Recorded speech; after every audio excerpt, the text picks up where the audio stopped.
The Raven by Edgar Allan Poe. Once upon a midnight dreary, while I pondered weak and weary over many a quaint and curious volume of forgotten lore, while I nodded, nearly napping, suddenly there came a tapping, as of someone gently rapping at my chamber door. "'Tis some visitor," I muttered, "tapping at my chamber door, only this and nothing more." Ah, distinctly I remember it was in the bleak December, and each separate dying ember wrought its ghost upon the floor.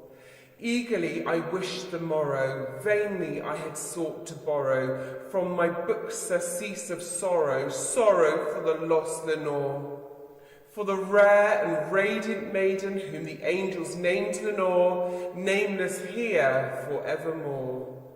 And the silken, sad, and certain rustling of each purple curtain thrilled me, filled me with fantastic terrors never felt before. So that now, to still the beating of my heart, I stood repeating, "'Tis some visitor entreating entrance at my chamber door, some late visitor entreating entrance at my chamber door. This it is and nothing more." Presently my soul grew stronger, hesitating then no longer. "Sir," said I, "or madam, truly your forgiveness I implore. But the fact is I was napping, and so gently you came rapping, and so faintly you came tapping at my chamber door, that I scarce was sure I heard you. Here I opened the wide door, darkness there and nothing more. Deep into that darkness peering, long I stood there wondering, fearing, doubting, dreaming dreams no mortal ever dared to dream before. But the silence was unbroken, and the stillness gave no token, and the only word there spoken was the whispered word, "Lenore?" This I whispered, and an echo murmured back the word, "Lenore," merely this and nothing more. Back into the chamber turning, all my soul within me burning, soon again I heard a tapping, somewhat louder than before. "Surely," said I, "surely that is something at my window lattice. Let me see then what thereat is, and this mystery explore. Let my heart be still a moment, and this mystery explore. 'Tis the wind and nothing more."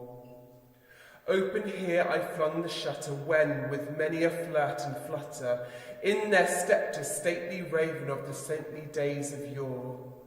Not the least obeisance made he, not a minute stopped or stayed he, but with mine of lord or lady, perched above my chamber door, perched upon a bust of Pallas just above my chamber door, perched and sat and nothing more.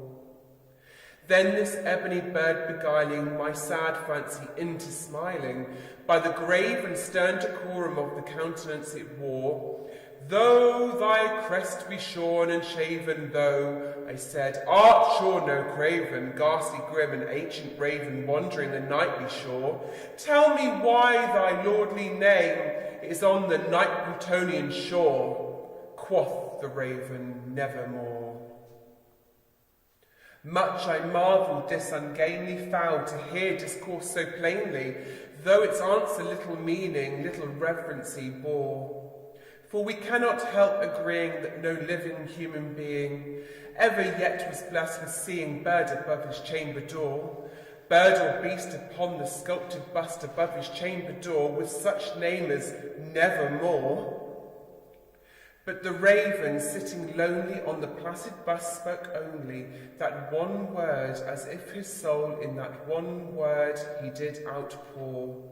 Nothing farther than he uttered, not a feather then he fluttered, till I scarcely more than muttered, "Other friends have flown before, on the morrow he will leave me, as my hopes have flown before." Then the bird said, "Nevermore."